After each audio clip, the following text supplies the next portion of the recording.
reprise des élections municipales et régionales couplées. Les électeurs de Bédié, Agnama, Adoropo et du Tchologo ont voté ce dimanche. Le point dans cette édition.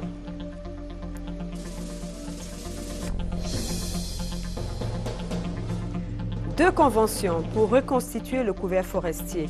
Ils ont été paraphés par le ministre des Eaux et Forêts et portent sur plus de 20 000 hectares.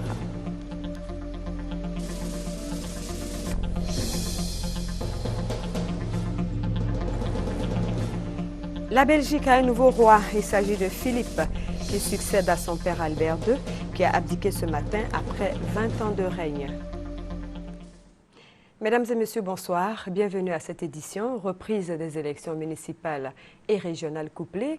Et c'était ce dimanche, les électeurs étaient appelés aux urnes pour les régionales dans le Tchologo et pour les municipales à Bétié, Doropo et à Agnama. Justement, à Agnama, la cité de la Kola, tout s'est bien déroulé. Les électeurs ont bravé la pluie pour aller voter leurs candidats, deux indépendants et un candidat du RDR. Le président de la commission électorale indépendante, Youssouf Bakayoko, est allé s'enquérir du bon déroulement du vote dans cette localité. Il a invité à des élections apaisées. Reportage Honorine Naingori. Reprise des élections municipales à Agnama. Les électeurs de la commune d'Agnama, à 5 km d'Abidjan, jeunes, hommes, femmes et vieux, ont affiché leur engouement pour aller élire leur maire ce dimanche. Chacun voulant accomplir son devoir de citoyen. Je veux que mon candidat n'a qu'à gagner. C'est ce que je souhaite. Il ne faut même pas qu'ils vont regarder la pluie. Les gens, vous des gens, venez voter tranquillement et rentrer à la maison. Pas de palabres. Déjà à 7h et 7h30 pour d'autres, les portes des bureaux de vote sont ouvertes pour accueillir les électeurs. Et tout se passe bien, rassurent ces présidents de bureaux de vote. Depuis 7h, nous avons ouvert le bureau et l'opération a commencé. Ça se passe très bien, très bien. Il n'y a pas d'heure pour le moment. On a ouvert à quelques minutes de retard, 7h30. Cela est dû au fait que le temps était très maussade. C'est pourquoi les parents ne sont pas vite sortis. Quant aux trois candidats, Lassine Camara indépendant et Joseph Dogbo indépendant, suivis de Hamidou Silla du Rassemblement des Républicains, ils sont confiants et souhaitent que le verdict des urnes soit respecté. Après avoir sillonné quelques bureaux de vote pour s'imprégner du bon déroulement des élections municipales à Agnama, le président de la commission électorale indépendante, Youssouf Bakayoko, exhorte candidats et électeurs à des élections apaisées et à accepter le verdict des urnes dans toute la Côte d'Ivoire. Ce que j'observe, c'est que les candidats sont représentés dans tous les bureaux de vote. Cela signifie dans mon esprit que les résultats pourront être donnés sans crainte de contestation. Et ce qui se passe ici aujourd'hui est conforme à ce que le Code prescrit.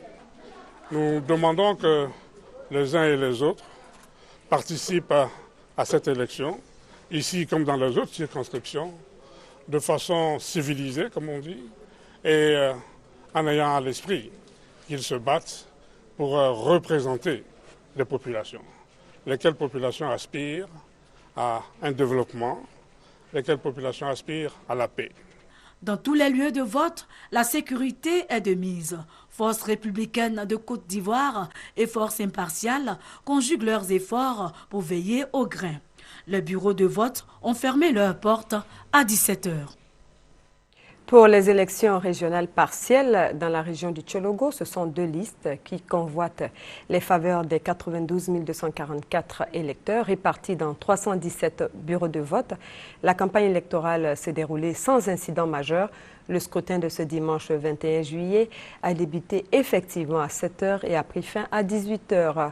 Le compte-rendu de nos reporters de RTI Boakou dans notre édition de 23h. Ouvert donc à 7h30 pour certains et 7h45 pour d'autres, les bureaux de vote ont fermé. À Bétié, un autre lieu de vote, aucun incident signalé lors du scrutin selon la commission électorale indépendante locale, la CEI, qui indique que le taux de participation provisoire tourne autour de 55%. Les candidats indépendants du PDCI-RDA et du RDR ont appelé leurs militants au respect des résultats des urnes. Le compte rendu complet de Francis Boifo dans nos prochaines éditions. On a également voté à Doropo et notre envoyé spécial promet son élément pour l'édition de 23h.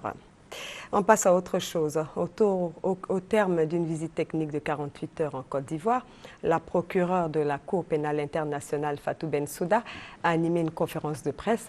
La procureure de la CPI a indiqué qu'elle était à Abidjan pour rechercher plus d'informations dans le dossier contre l'ex-président ivoirien Laurent Gbagbo, détenu, je le rappelle, à La Haye.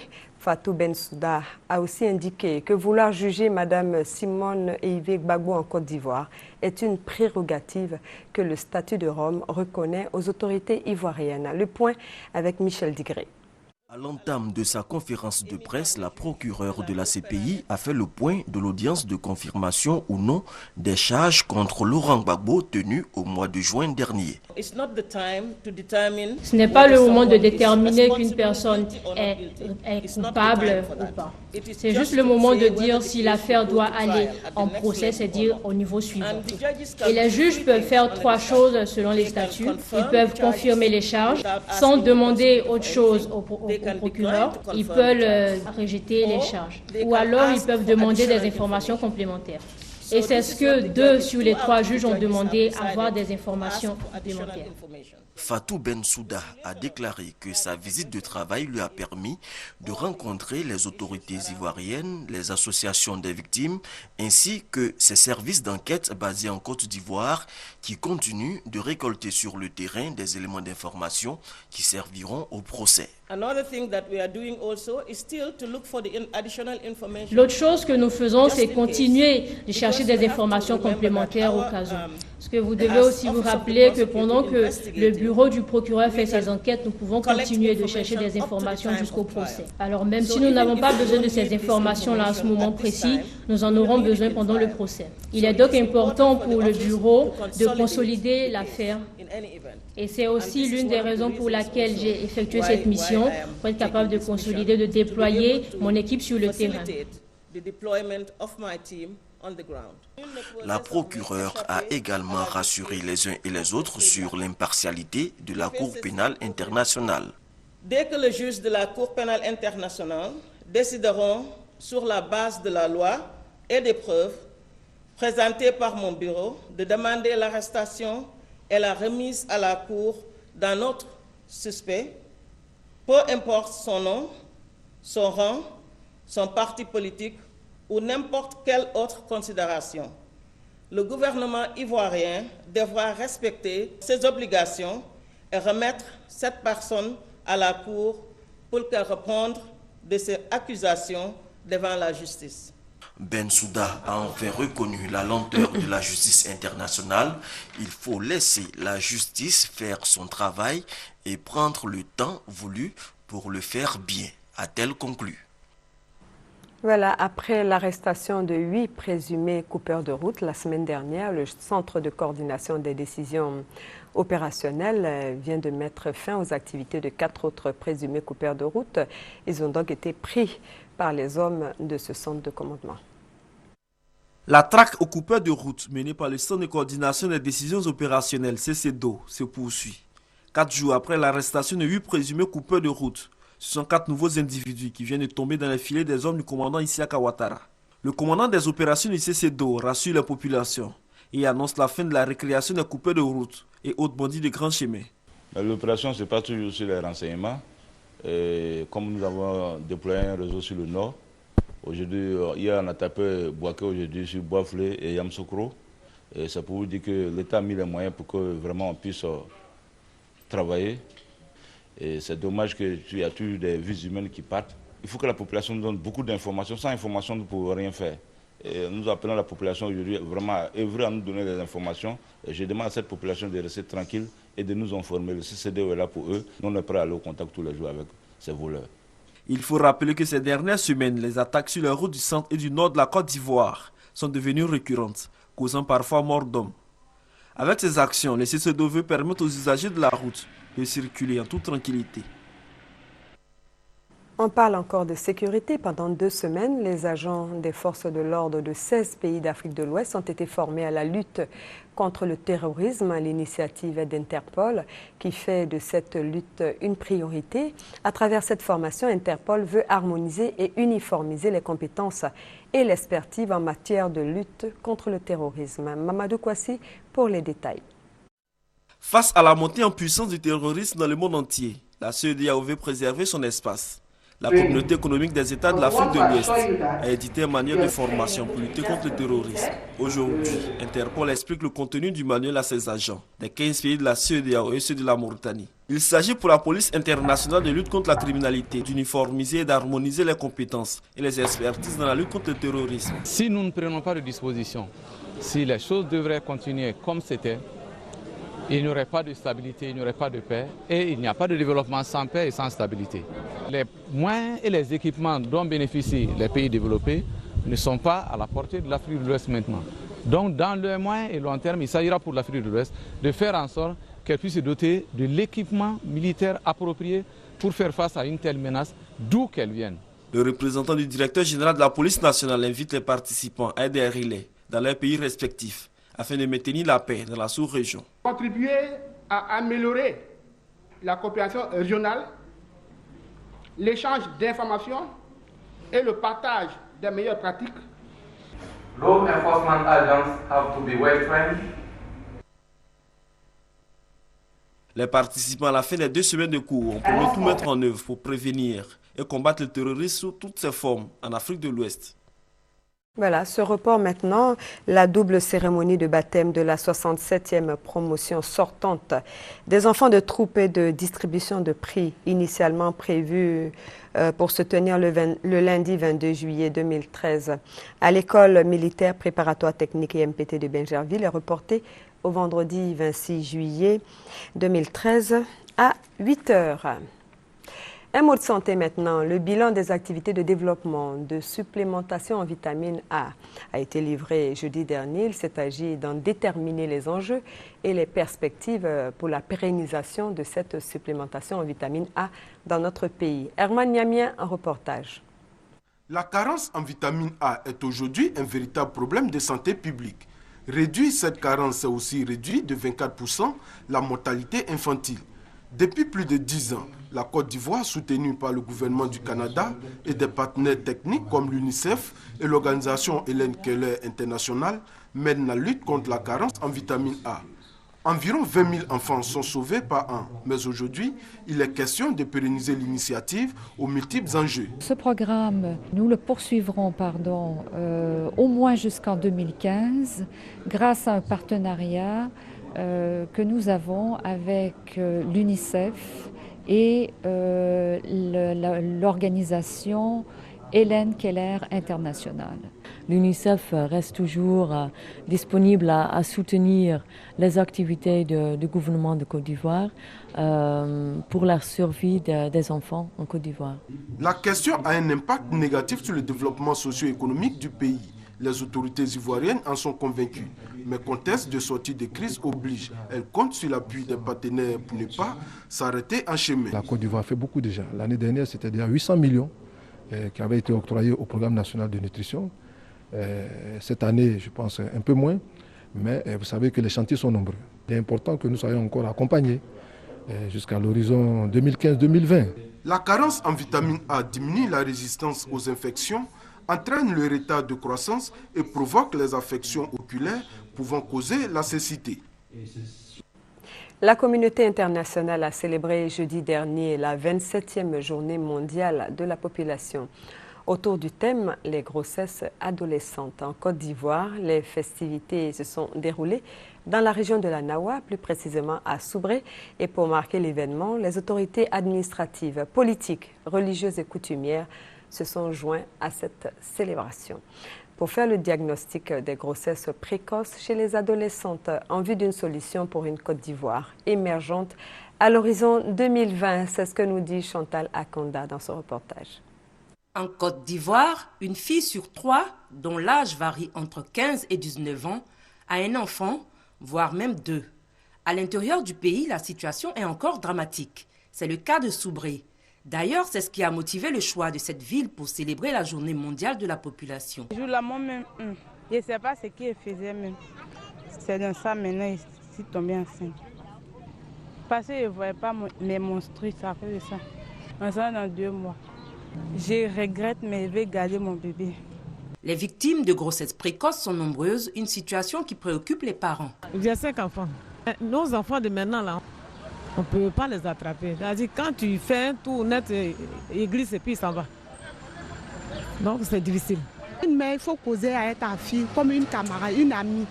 Là, tu peux lui donner des conseils. Sinon, une fille à l'âge de 14 ans, 15 ans, avoir un petit ami, c'est pas normal. J'ai 8 enfants. Tous mes enfants vont à l'école. Moi, je veille sur mes enfants pour ne pas qu'ils sortent. Mes filles m'écoutent. Les indications que je les donne, bon, ils m'écoutent bien. Le phénomène gagne du terrain et la proportion d'âge de 12 à 19 ans inquiète les responsables d'école. Les jeunes filles vivent dans des conditions difficiles. Elles n'ont pas de nourriture, donc elles sont obligées de se prostituer. Elles peuvent vivre avec des garçons parce qu'elles quittent le campement avec des jeunes garçons. Les parents viennent, ils louent les chambres à Soubré. Les jeunes filles et les jeunes garçons dorment dans le même studio. Donc vous voyez ce que cela peut provoquer. Ce qu'il serait souhaitable, c'est que nous ayons une plateforme opérationnelle pour qu'ils puissent prendre la jeune fille en charge pour son maintien à l'école. À l'origine de ces grossesses précoces, la pauvreté selon les populations. Pour le service de santé scolaire et universitaire, il faut multiplier la sensibilisation sur le terrain. Cette année, au total, j'ai eu 63 cas. C'est 63 cas de grossesse qui sont passés devant moi ici, que moi-même j'ai vu, j'ai enregistré, j'ai fait des certificats de grossesse. L'âge varie entre 12 et 21 ans. La majeure partie de ces enfants-là ont leurs parents qui se trouvent dans les campements. Les sensibilisations, on en fait tellement. On fait beaucoup de sensibilisation. Cette année-ci, peut-être 10 sensibilisations, 8 étaient sur les grossesses en milieu scolaire. 63 cas, pour moi, c'est encore élevé.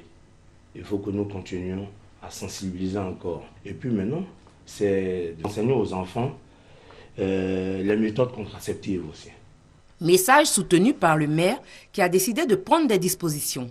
Je crois que ça va pousser la communauté et les chefs de famille à être plus regardants au niveau des enfants, surtout les jeunes filles qui sont à l'âge d'aller dans le collège et qui n'ont pas de tuteur. La mairie finance les activités des écoles de formation féminine, il y a IFEF, et puis à l'école Notre-Dame du Calvaire, des sœurs, qui, n'est-ce pas, des écoles qui forment ces filles à la couture, à la pâtisserie. Comme ça, ces filles, quand elles auront de quoi faire, elles vont donner dos à la prostitution, qui est un danger qui guette pratiquement toutes les filles.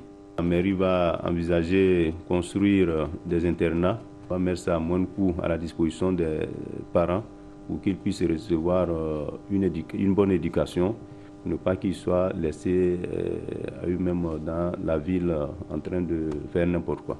Il est temps pour les acteurs du système éducatif, pour les populations et parents d'élèves de tirer la sonnette d'alarme. Voilà, cette information brève. Sachez que demain lundi s'ouvre au ministère d'État, ministère des Affaires étrangères, un séminaire sur les procédures des appels d'offres de l'Organisation des Nations Unies. Ce séminaire destiné aux entreprises ivoiriennes s'inscrit dans le cadre de la promotion et de la diplomatie économique à l'étranger, au Mali. Sachez que 6 personnes enlevées samedi à Tessali au Mali ont été libérées en fin de matinée ce dimanche. Et pour en parler,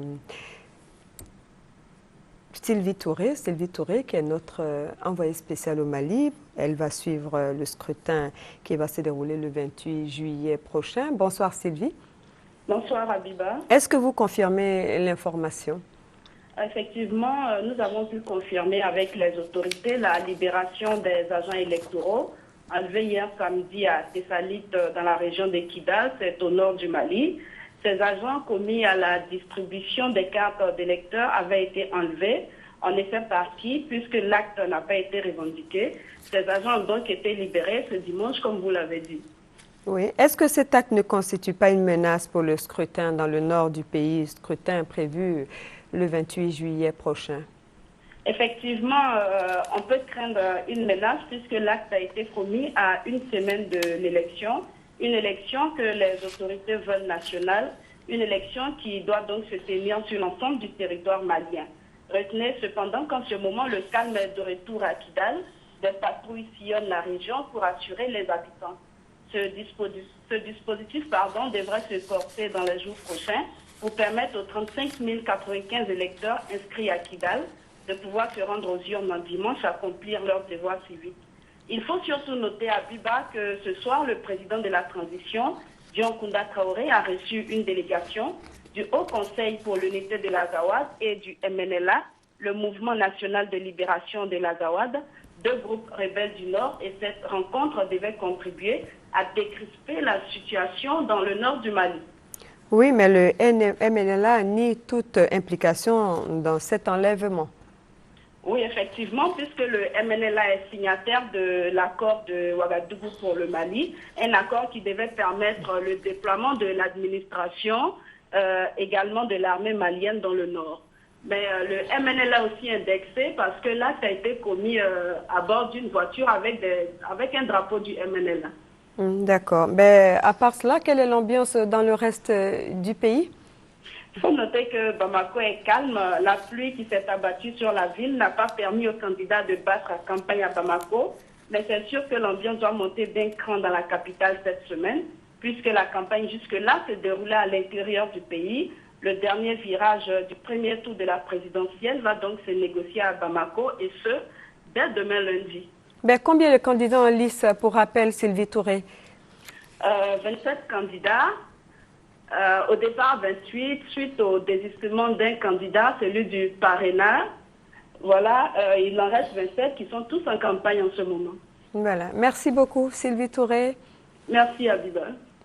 Voilà, Sylvie Touré est notre envoyée spéciale pour suivre les élections au Mali. On revient en Côte d'Ivoire. Le ministère des Eaux et Forêts s'investit pour la reconstitution du couvert forestier et cela a été matérialisé par la signature de 2 conventions avec une structure privée spécialisée dans la création de plantations forestières et pour la gestion de plus de 46 000 hectares de forêts classées. Il s'agit à terme pour cette structure de réaliser près de 21 000 hectares de reboisement. Les détails avec Léon Brou. Signature de 2 conventions entre l'État de Côte d'Ivoire, représenté par le ministre des Eaux et Forêts, et une société spécialisée dans la création de plantations forestières intensives. Par ces actes, l'État concède la gestion de 46 179 hectares de ces forêts classées à ce partenaire qui va reboiser à terme les forêts classées de Séguié, Prumbo, Sérébi, Sassembo, Mafé, Gorké et Gobodienou pour un total de 20 696 hectares. Les superficies restantes feront l'objet d'aménagement et de surveillance, toujours dans les mêmes forêts et par le même opérateur. Ça va permettre également de répondre à des besoins nouveaux qui sont également de moins en moins ou de plus en plus difficilement satisfaits, qui impactent considérablement les ressources naturelles. Je pense en particulier au bois énergie. Et il faut qu'une énergie nouvelle, renouvelable, à partir de la matière bois, puisse être mise sur le marché à travers des programmes de plantation. Réaffirmant la volonté du gouvernement à redonner à la Côte d'Ivoire son statut de pays forestier, le ministre des Eaux et Forêts s'est réjoui de l'avènement de ces 2 conventions. Il a plaidé pour la promotion du partenariat public-privé, moyen selon lui de reconstituer le couvert forestier. Planter un arbre qui va croître pendant une décennie ou plusieurs décennies, c'est une très grande marque de confiance et une confiance dans la stabilité du pays dans lequel on investit. Sur les objectifs de ces partenariats pour le reboisement, le directeur général de la SODEFOR a expliqué qu'il s'agit de préserver aux forêts leurs fonctions écologiques tout en répondant aux besoins des opérateurs de la filière bois. Le ministère de la Grâce et de la Délivrance, une église évangélique située à Angré, dans la commune de Cocody, engagée dans le processus de réconciliation. À la clé, une action sociale en faveur de 1500 familles rendues vulnérables du fait de la crise post-électorale, l'Église leur a offert des kits composés de vivres et de non-vivres pour les aider à surmonter les séquelles de cette crise. Ce don est le fruit d'une fête des moissons organisée dimanche dernier. Léon Brou témoignage. Bien que muette, grande est mon émotion, nous a confié cette dame après avoir reçu un complet de pagne pour compléter sa garde-robe. Comme elle, plusieurs autres chefs de ménage, 1500 environ, rendus vulnérables par les crises qu'a connues la Côte d'Ivoire, ont reçu des kits sans distinction de leur lieu de résidence, leur appartenance ethnique et religieuse. Musulmans, chrétiens, il n'y a pas de différence puisque c'est le même Dieu, on dit. Ou bien, c'est la foi qui fait tout. Donc ça, c'est bienvenu.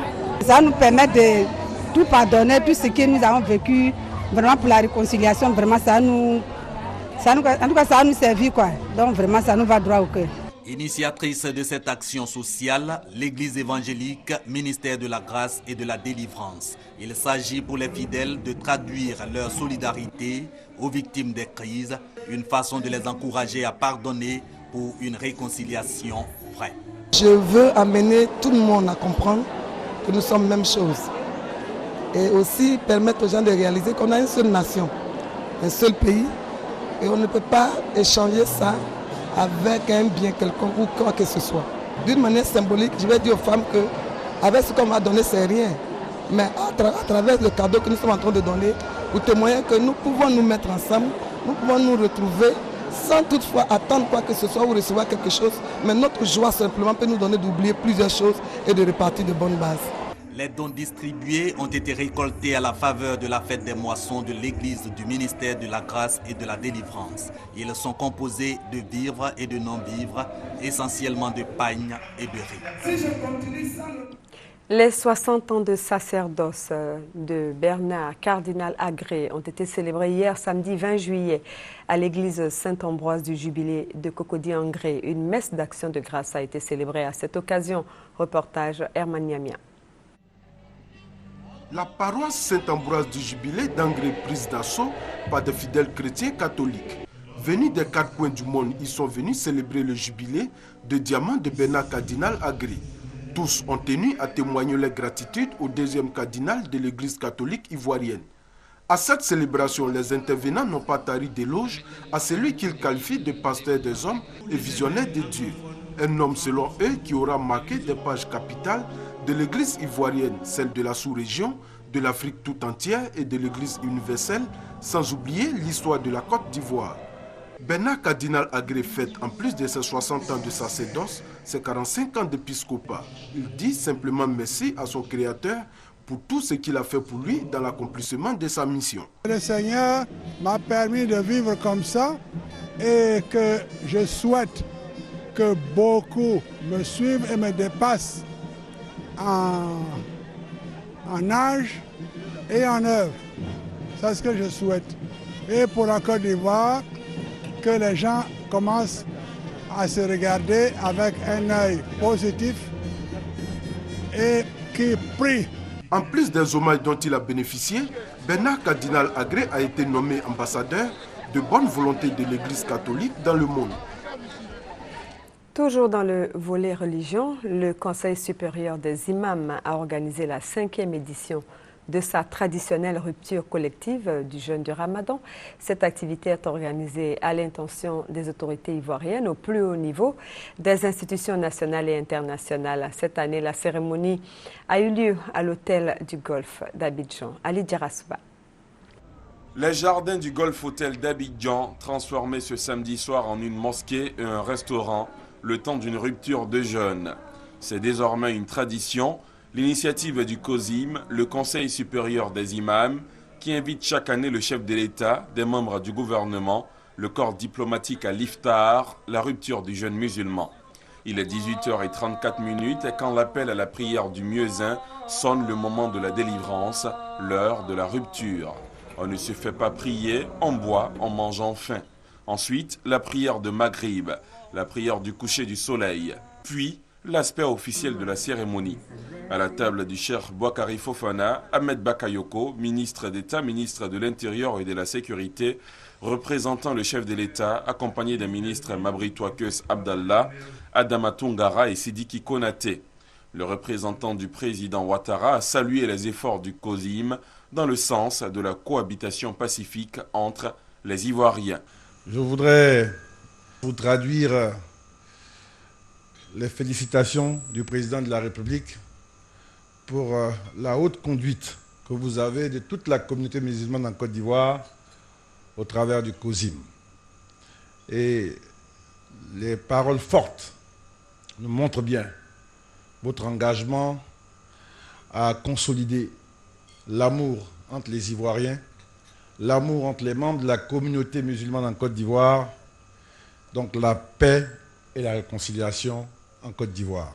Selon le cheikh Boakari Fofana, le mois de Ramadan influence la santé, éduque le fidèle à dompter ses pulsions et lui permet d'atteindre la piété. C'est aussi un mois de solidarité et de partage. Les élans de générosité et de solidarité dont nous faisons preuve durant ce mois doivent nous suivre chaque jour de notre existence après Ramadan. Nous devons venir en aide aux plus faibles d'entre nous chaque fois que le besoin se fera sentir. Je vais profiter du caractère béni de ce mois pour attirer l'attention de chacun de nous sur les graves dérives que nous observons au niveau des mœurs dans notre société. Le président du COSIM a aussi remercié le chef de l'État pour sa sollicitude envers la communauté musulmane et a prié qu'Allah l'assiste dans sa mission pour apporter le bonheur aux Ivoiriens. À la fin de la cérémonie, le ministre Ahmed Bakayoko a remis au COSIM la somme de 5 millions de francs CFA au nom du président Ouattara avant la bénédiction de clôture. Hors de nos frontières, le nouveau roi des Belges s'appelle Philippe. Il est le 7e roi des Belges. Son père, le roi Albert, a abdiqué en sa faveur après 20 ans de règne. Ce dimanche 21 juillet, jour de la fête nationale en Belgique, le nouveau souverain a indiqué qu'il faut, et c'est une priorité, assurer la cohésion et l'unité de la Belgique. Le roi abdique, vive le roi.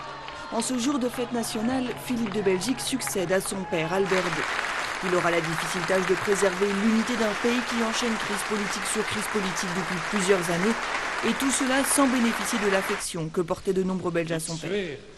Dans sa dernière adresse à la nation après 20 ans de règne, Albert II a appelé les responsables du pays à travailler sans relâche à la cohésion de la Belgique. C'est la fin de ce journal. Excellente suite de programmes sur RTI 1, la chaîne qui rassemble.